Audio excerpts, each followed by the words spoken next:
Hello, welcome to Do It Yourself channel. Today I will show you how to hide taskbar in Samsung Galaxy Z Fold5. So we want to hide this little taskbar here.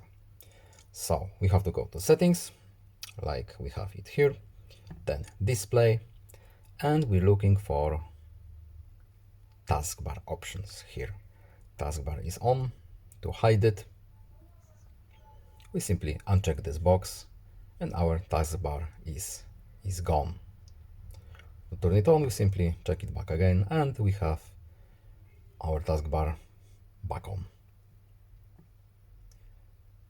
Let's leave it hidden. It looks cleaner in my opinion.